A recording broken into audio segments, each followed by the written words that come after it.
Meus queridos irmãos, minhas queridas irmãs, vamos para mais uma aula do nosso estudo do Evangelho de João. Nós estamos indo hoje para a aula de número 35. Estamos iniciando o capítulo 11 e damos glória a Deus por isso. Avançando bastante no nosso estudo, já estamos na metade do estudo. E vamos ver hoje do versículo 1 ao versículo 46, onde Jesus ressuscita Lázaro. A aula de hoje vai ser longa, 46 versículos. Então, eu queria te dar dois avisos. Primeiro, dá uma pausa, lê o texto, para que você tenha um maior entendimento da aula. Tenha a sua compreensão antes da minha. Segundo, é que eu te aconselho não assistir esses 46 versículos de uma vez só. Dá uma pausa quando for conveniente, deixa uma água aí, bebe e vamos em frente. Como introdução, eu quero te lembrar de que na apresentação desse nosso estudo de João, eu falei que João apresentava 7 milagres de Jesus, sendo que o milagre da ressurreição de Lázaro, presta atenção, tem sido considerado como o clímax de todos os milagres pelos quais a glória de Deus vinha sendo revelada por meio de Jesus Cristo. O 7º e último milagre de Jesus. Vale ressaltar que João é o único que resista à morte e ressurreição de Lázaro. Trata-se de um milagre que excede toda a compreensão humana. Agora, meus amigos, presta atenção, é de estarrecer que muitos do que viram, que foram testemunho ocular desse fato, continuaram incrédulos, sem crer que o nosso Senhor Jesus Cristo é de fato o Filho de Deus. Meus irmãos, somente alguém totalmente afastado de qualquer possibilidade de ter Deus, somente alguém caído, somente alguém que não pertence ao reino de Deus e, portanto, pertence ao reino do inimigo de Deus, pode ficar incrédulo diante de tão grande milagre. Bem, para mim, isso vem me reforçar a predestinação. Porque quem não crer num milagre desse é uma pessoa totalmente aversa a Deus, que tem e vai continuar tendo resistência a Deus. É uma pessoa que não vai se dobrar ao convite de Deus para uma salvação. Então eu queria que você tivesse esse fato em mente. Outra questão que eu queria ressaltar, o que eu falei na última aula, que faltavam 3 meses para a crucificação de Jesus, lembra? Crucificação e morte, que muitos chamam de paixão de Cristo. Nesse evento de Lázaro, está faltando uma semana para a crucificação de Jesus, para a conclusão jubilosa de sua missão aqui na Terra. Bem, após essa breve introdução, vamos avaliar esses 46 versículos que apresenta um Jesus maravilhoso, incansável em exercer a prática do amor e da misericórdia.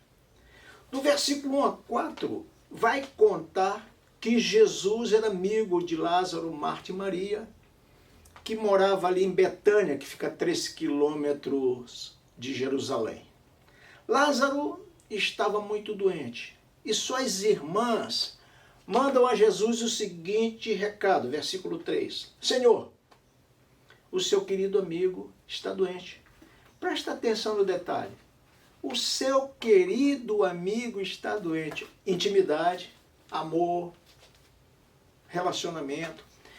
Porém, Jesus fica mais 2 dias onde estava. Isso nos inquieta. Se é um querido amigo, por que Jesus demora em atender um amigo tão querido? Primeiro, é descaso de Jesus? Não. Jesus estava muito ocupado? Uma ocupação que ele não pudesse parar? Também não. Terceiro, era por medo de que indo lá os judeus o pegassem para matar, como já estava articulado. Não. Jesus demorou sim, para que a glória, para que o poder de Deus fosse manifesto. E para que mais uma vez sua divindade ficasse inquestionável. Pois somente um Deus é capaz de ressuscitar um corpo em putrefação. Preste atenção nesse detalhe. No versículo 7, Jesus toma uma decisão no tempo que ele acha oportuno, no Kairos, no tempo de Deus. Essa decisão ele comunica aos seus discípulos. Vamos à Judéia. Versículo 8, os versículos interpelam. Mas, mestre, faz pouco tempo que o povo de lá queria te matar a pedradas. E o Senhor quer voltar para lá? E Jesus responde essa interpelação, está no versículo 9 e 10, fazendo uma analogia com luz e trevas. Luz traz segurança e treva traz tropeço, traz perigo. No versículo 14, Jesus diz claramente, olha, Lázaro não está doente, Lázaro está morto. E Jesus segue com os seus discípulos para a Judéia, para a cidade de Betânia. Mas por que Jesus não curou a distância? Por que Jesus não fez como fez, da mesma forma que fez com o filho do oficial do rei? O servo do centurião, que ele cura a distância. Então, por que Jesus não curou a distância? Ele queria mostrar o poder de Deus. Ele queria mostrar mais uma vez que ele é de fato Deus, para quem estava ali presente. Terceiro, Jesus se deteve um pouco para despertar a fé naquelas pessoas que estavam na multidão, que seriam salvos. Os escolhidos por Deus estavam ali no meio. E Jesus quis despertar a fé dessas pessoas. Que bonito, né? Que lindo. E por último, Jesus queria iniciar a consolidação terrena do seu ministério público, como o Messias enviado por Deus na frente de todas aquelas pessoas. No versículo 16, Tomé diz o seguinte, bem, já que ele está indo, vamos para morrer com ele. Por que Tomé diz isso? Porque a hostilidade contra Jesus, pelos sacerdotes, pelos escribas, pelos fariseus, já era tão grande que uma viagem para a Judéia ou Jerusalém seria fatal. Seria o fim de Jesus. E como eles não iam convencer Jesus do contrário, conheciam o nosso Senhor, foram com Jesus para morrer com ele. Bonita atitude. Bem, Jesus indo para Betânia, quando ele chega a Betânia, ele encontra Lázaro já sepultado e já faziam 4 dias que ele havia sido sepultado, havia sido morto. Por que a ênfase em 2 versículos que o 39 vai dizer também, morto há 4 dias? Por que essa ênfase? Primeiro, deixar claro que Lázaro estava morto e não apenas doente. As pessoas que vieram de Jerusalém para chorar junto com Marta e Maria já estavam lá esses dias e sabiam que faziam 4 dias. Segundo, para deixar claro que com 4 dias o corpo já está em putrefação. O corpo já cheira mal. E terceiro, eu quero chamar a tua atenção. Presta atenção. Havia uma crença entre os judeus que um morto poderia ressuscitar até o 3º dia. Só por um agente divino. A partir do 4º dia, a partir do 3º dia, melhor dizendo, somente Deus pessoalmente poderia ressuscitar essa pessoa. Olha só. E essa pessoa que fosse o Deus presencialmente, poderia ressuscitar esse morto. E se Jesus ressuscitasse Lázaro, não haveria mais dúvidas de que ele era Deus. Por isso Jesus esperou esses 4 dias. Deu para entender? Jesus queria provar, por fim, de uma forma cabal, incontestável, que ele é Deus. Bem, seguindo-se a isso, nós temos a atitude de Marta, que faz declarações surpreendentes, maravilhosas, da sua fé, da sua esperança, da sua compreensão das Escrituras, de revelações tocadas pelo Espírito Santo. Veja o que ela diz no versículo 21. Ela diz a Jesus: se o Senhor estivesse aqui, o meu irmão não teria morrido. Maria depois vai dizer essa mesma frase. E continuando, veja aí no versículo 22, olha que beleza de afirmação.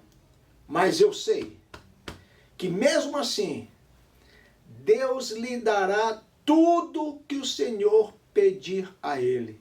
Fé, intimidade com Deus, amor por seguir a Deus e de quem sabe quem Jesus é.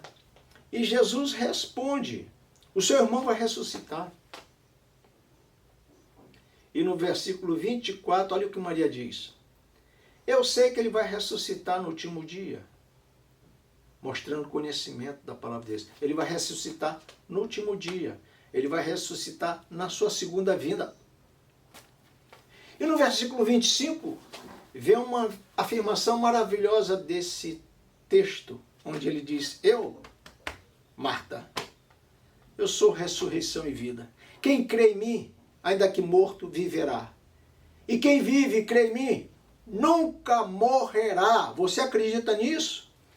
Que revelação maravilhosa. Isso é um texto para a gente evangelizar as pessoas que não creem em Deus. E ela diz: eu creio que o Senhor é o Messias, que o Senhor é o Filho de Deus, que deveria vir ao mundo. Que maravilha!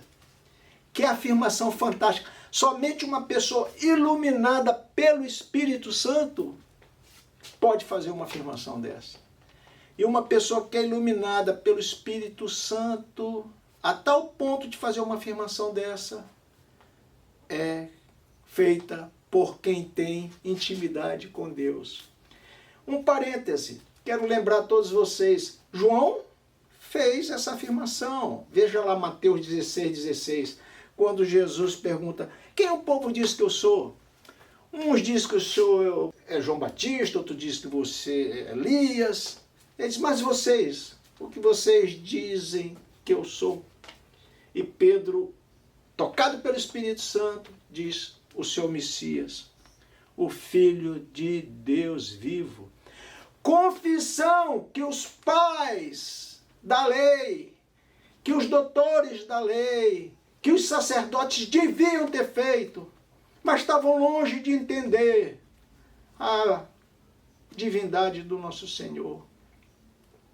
Homens que não seriam jamais iluminados pelos Espíritos Santo. Jamais eles poderiam fazer uma afirmação dessa, porque sua intenção era matar o Filho de Deus. Loucos, insanos. Bem, no versículo 32, Maria, avisada por Marta, vai ao encontro de Jesus, que ainda estava fora da aldeia. E ela foi acompanhada por muitos judeus, que imaginavam que ela ia no túmulo. Então acompanharam Maria, uma multidãozinha bem razoável. Bem, quando Maria vê a Jesus, ela corre e se prostra. Ela o adora. Adorar aqui é se ajoelhar e botar a testa no chão.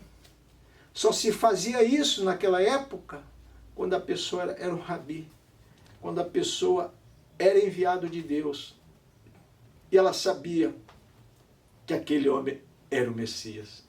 E ela mostra a fé, mostra a convicção de quem Jesus é, porque ela diz a mesma palavra dita por Marta: Senhor, se o Senhor estivesse aqui, como quem diz, eu tenho certeza de que meu irmão não morreria.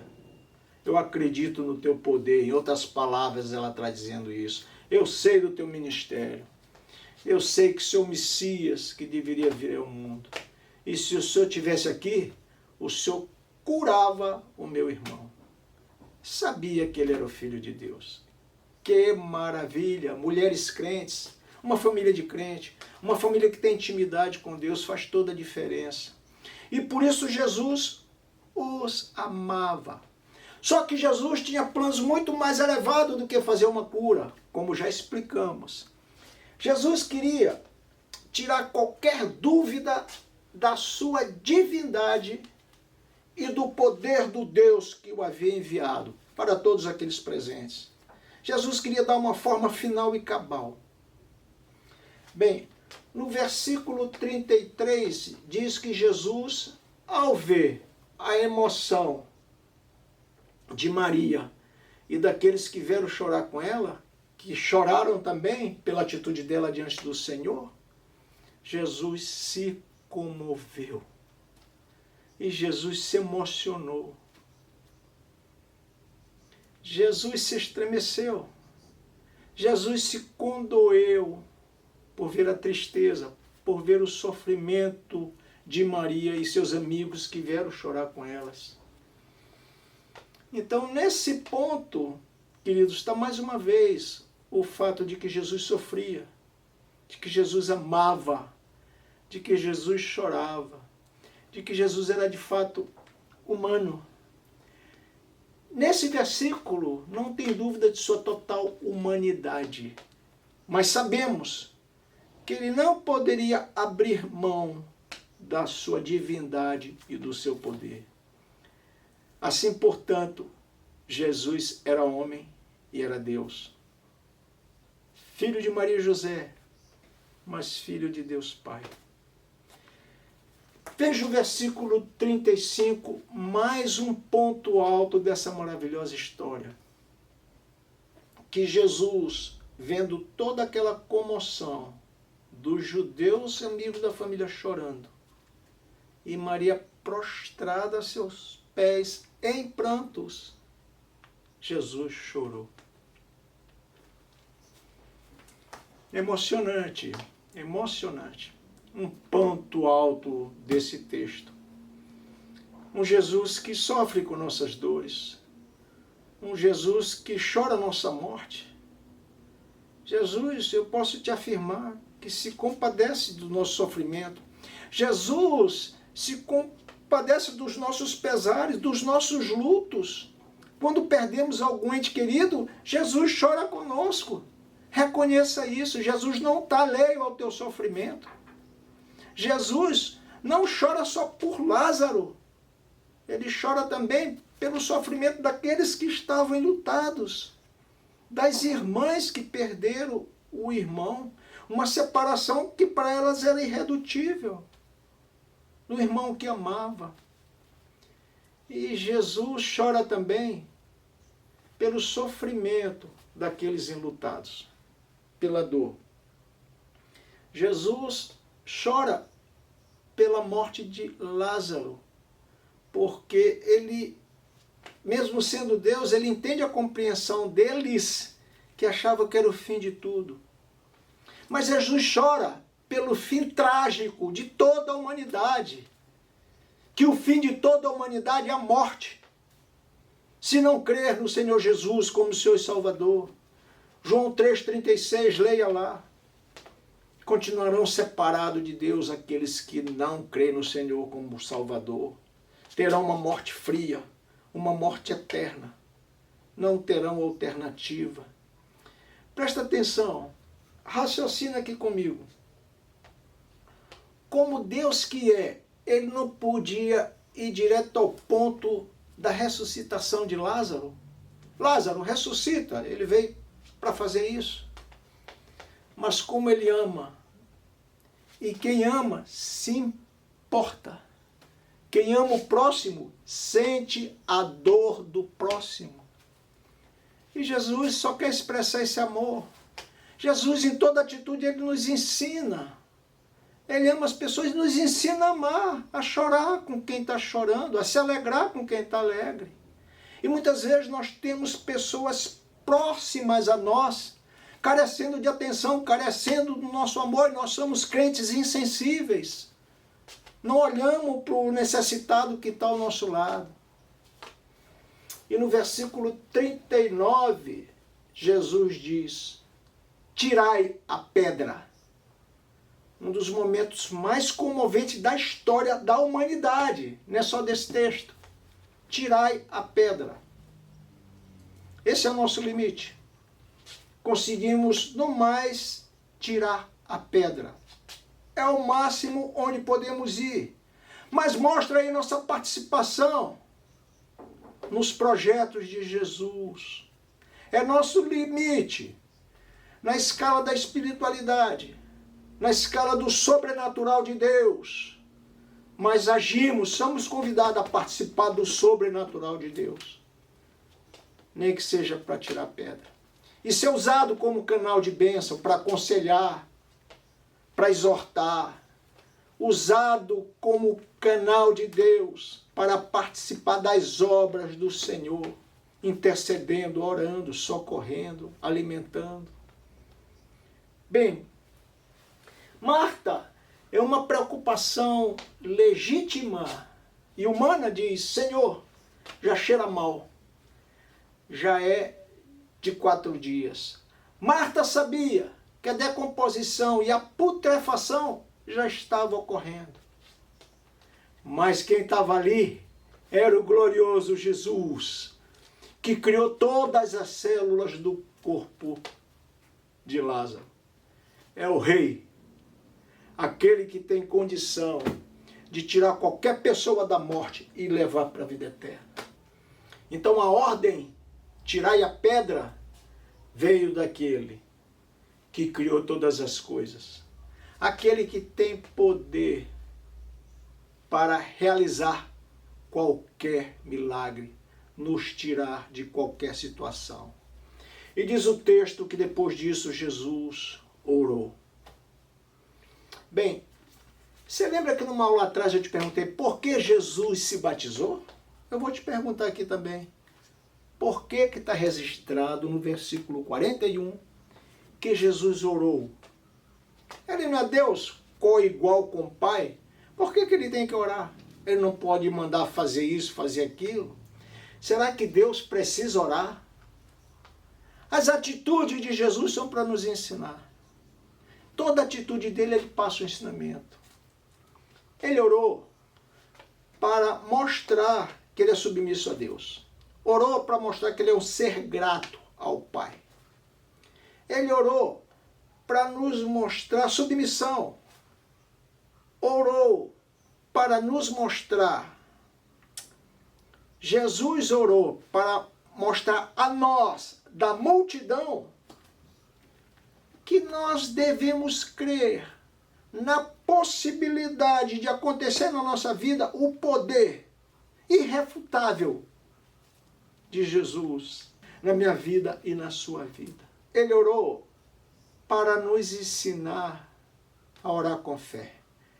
Ele orou para nos ensinar a ser grato antes de receber a bênção. Porque a oração de Jesus é mais ou menos assim: Pai, eu te agradeço porque me ouvistes. Ele não tinha mandado Lázaro vir para fora.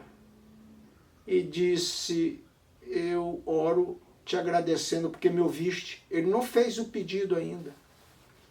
Percebeu? Então ele nos ensina a ser grato a tudo que Deus fez na minha vida no passado, o que Deus está fazendo na minha vida no presente e o que Deus vai fazer na minha vida no futuro. E diz o texto que após ter orado, ele diz: Lázaro, vem para fora. Amigo, meu irmão, minha irmã, pensa você, testemunho ocular de um fato como esse. Você ia dizer: o que é que Jesus está fazendo? Como assim? Mortos não ouvem. E Jesus está dizendo que a voz de Deus tem poder infinito, que a voz e o poder de Deus excede todo entendimento. João 5, 28 e 29 vai dizer que essa voz todos vão ouvir e ressuscitarão. Na segunda vinda de Jesus, essa voz ressuscita mortos físicos, mas é uma ordem que ressuscita mortos espirituais. Quem está morto nos seus delitos e pecados. Eu escutei essa voz. Tinoco, vem até a cruz. Eu quero reconstituir em você uma vida plena. Eu quero justificar você de todos os teus pecados. Tinoco, vem até a cruz. Na cruz, eu morri com Jesus e ressuscitei como você, meu irmão. Nova criatura para uma vida eterna com Ele. Jesus havia reconstituído um cego de nascença que não tinha vista. E agora Jesus reconstitui todo o corpo de Lázaro que já estava em putrefação. Esse é o Jesus que vai à nossa frente, abençoando, nos protegendo, indicando um caminho que Ele quer que cada um de nós possamos seguir para a glória de Deus Pai. Compete a nós saber que caminho trilhar. Bem, nos versículos 45 e 46, o texto diz que, vendo esse milagre, muitos creram nele. Mas o versículo 46 diz que muitas pessoas não creram, encontraram os fariseus, foram até os fariseus e denunciaram Jesus e falam o que Jesus tinha feito. E os fariseus vão dizer, o que é que nós vamos fazer? Esse homem está fazendo muitos milagres. E vão chegar à conclusão estapafúrdia, que para parar Jesus, só matando o nosso Senhor. E fizeram isso. Mas estamos diante de uma história fantástica. De uma história que nos surpreende a cada versículo.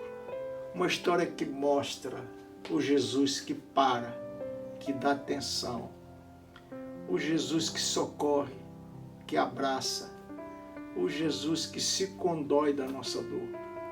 O Jesus que se preocupa com cada um de nós, que chora a nossa dor, que chora o nosso luto.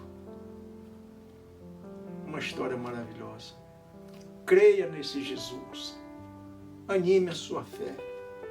Se você assistir essa aula, busque o fogo do seu primeiro amor. Ore para o Espírito Santo.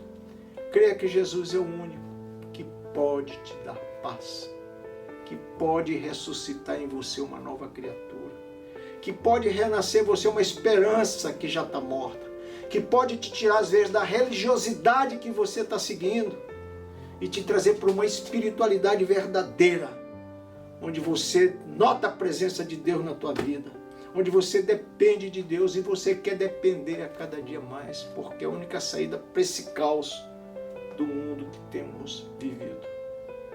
Que maravilha! Como essa aula foi longa, eu espero que você tenha gostado dela. Na próxima aula eu vou iniciar trazendo as conclusões, os pontos principais do que vimos hoje. Espero que você tenha gostado. Espero que você divulgue o nosso canal. Se você sabe alguém que quer estudar o Evangelho, pronto, o Evangelho de João, de uma forma simples, de uma forma didática. Tenho minhas limitações, conheço, tenho dificuldade de dar aula olhando para uma câmera. Estou aqui numa sala sozinho, sempre dei aula para gente, interagindo, mas estou fazendo isso com todo amor, como ministério do Senhor Jesus para alcançar pessoas que não o conhecem. Então, o que eu queria te pedir é que você seja um parceiro meu nesse ministério, que você pegue essas aulas e ganhe alguém para Jesus. Você mesmo pode passar o vídeo, pedir para as pessoas ir estudando e você vai discipulando e vamos ganhar pessoas para o reino de Deus. Espero que você tenha gostado da aula. Não perca a última aula, que é a continuação desse texto maravilhoso das Sagradas Escrituras. Tenha uma boa semana e que o Senhor te abençoe. Amém.